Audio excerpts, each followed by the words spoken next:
Hello everyone, तो आज के इस वीडियो में हम लोग बात करने वाले हैं मणिपाल के कैंपस के बारे में यार कि इसका स्टेप बाय स्टेप क्या प्रोसेस होगा। एक शॉर्ट प्रोसेस तो मैंने बता दिया था कि किस तरीके से आप जाकर रजिस्टर करेंगे, लेकिन अभी एक कंफ्यूजन ये फंस रहा था, सर ये 10,000 अमाउंट का क्या है। लेकिन 10,000 अमाउंट मैं बोलूँगा अगर आप सीट ऑप्ट कर लेते हैं तो ये आगे एडजस्टेबल है। अगर आपको सीट अलॉट हो जाती है, अगर आप फिर सीट को नहीं लेते हैं तो देन फिर फॉरफिट हो जाती है। तो अगर आप अपनी काउंसलिंग कर रहे हैं तो बड़ी सीरियस वे से करना, अदरवाइज आपको 10,000 अमाउंट का लॉस हो जाएगा। तो उसमें आपको आगे की जो एक वीडियो मिलेगी, सबसे पहले तो अभी एक चॉइस फिलिंग प्रेफरेंस वाली वीडियो भी रेडी हो चुकी है कि campus wise, branch wise, CSIT EC 3 branch को मैंने कंसीडर किया हुआ है। रिमेनिंग यार आप पर डिपेंड करता है कि आप कौन कौन सी ब्रांच, कौन कौन से कैंपस पे देख रहे हो। तो उस पर वीडियो बहुत ही जल्द आपको मिल जाएगी। चैनल को यार सब्सक्राइब करके रखो अगर आप मणिपाल की काउंसलिंग कर रहे हो, बहुत ज्यादा इंपॉर्टेंट है। दूसरा यार कि अगर आप पूरा ब्रोशर पढ़ लेंगे ना मणिपाल का, तो हर एक राउंड में, राउंड 1 से 5 तक हर एक राउंड में फ्रेश चॉइस फिलिंग है, फ्रेश रजिस्ट्रेशन प्रोसेस है, इनकेस अगर आप रह जाते हैं तो। अब एक दूसरा यहाँ पर एक प्रोस्पेक्टिव वो भी आ रहा होगा यार कि हमको सीट एक पूरा कैंडिडेट एज्यूम करके देखते हैं कैसे होगा। फॉर एग्जांपल एक कैंडिडेट है जो मणिपाल की काउंसलिंग में अपीयर हो रहा है, वो रजिस्ट्रेशन करता है, अपनी पर्सनल डिटेल्स डालता है, 10-12 पूरा फिल कर देता है, जो भी फॉर्मेलिटीज है वो पूरी कंप्लीट कर देता है, 10,000 अमाउंट सबमिट करता है ताकि वो काउंसलिंग में अपीयर हो पाए। अब वहां पर दो कंडीशन होगी, या तो हो सकता है उसकी रैंक पर सीट मिल जाए, यहां पर अलॉट हो जाएगी, या तो हो सकता है अलॉट ना हो रही हो। तो अगर सीट अलॉट नहीं हो रही तो ऑटोमेटिकली वो सेकंड राउंड में मूव कर जाएगा। ठीक है, उसमें कुछ नहीं करना उस केस में। अगर वो अपनी चॉइस फिलिंग वगैरह अपग्रेड करना चाह रहा है, थोड़ा सा और नीचे की कुछ ब्रांचेस लेना चाह रहा है, तो एड ऑन करके वो अपना अपग्रेड करके सबमिट कर देगा सेकेंड राउंड के लिए।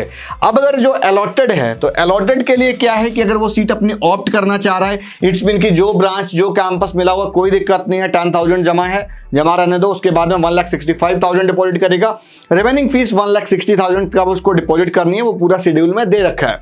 तो वो अपना सारा प्रोसेस सबमिट करेगा, देन अपना हॉस्टल वगैरह अलॉट करके वो जा सकता है।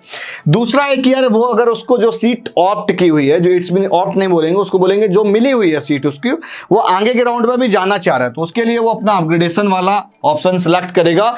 फर्स्ट इंस्टॉलमेंट 1,65,000 की जो पेमेंट है वो पेमेंट करेगा और अपग्रेडेशन में चला जाएगा। इट्स मीन कि फिर अगर वो सेकंड के बाद, ऐसे समझ लो, राउंड 1 से अपग्रेडेशन 2 में चला गया, 2 के बाद वो 3 में चला गया। हाँ, लेकिन ऐसा नहीं होगा कि 1 में आपने ऑप्ट करके सीट फ्रीज कर दी, आपने देखा कट ऑफ नीचे जाने में तो एक्सटेंड कर रही है, आप आगे के राउंड में अपीयर होने की कोशिश करेंगे तो आप एलिजिबल नहीं होंगे, बिकॉज आपने पहले ही अपनी सीट सेट आउट कर रखी है। अब यहाँ पर नॉट सबमिटेड, कुछ स्टूडेंट ऐसे भी होंगे जिनको सीट अलॉटमेंट हो गई, उन्होंने फीस नहीं सबमिट की, तो जो 10,000 है वो आपका फॉरफिट हो जाएगा। अगर आप दोबारा से काउंसलिंग में रीअपीयर करना चाहेंगे तो आपको दोबारा से 10,000 रुपीज पे करना पड़ेगा, देन आप जाकर रीअपीयर हो पाओगे। रीअपीयर का ऑप्शन दे रखा है, फीस ना सबमिट करने पर ऑटोमेटिक आप एग्जिट कर जाएंगे। ये कंप्लीट पूरा प्रोसेस था जो कि आपको बड़ा मतलब ध्यान में रखना है अगर आपको अपने 10,000 को एक सेफ स्कोरिंग सेफ लेकर चलना है तो। एक तो यार देखो, यहाँ पर कैंपस और ब्रांच आपके लिए सबसे ज्यादा मैटर करेगा। दूसरा, आपको कब तक अपग्रेड करना है, कब अपग्रेडेशन में डालना है, कब नहीं डालना है, कब हाईली रिस्क में लोअर ब्रांच ऑप्ट करके आप अपग्रेडेशन में हो सकता है चले जाओ, आपका बेनिफिट हो जाए।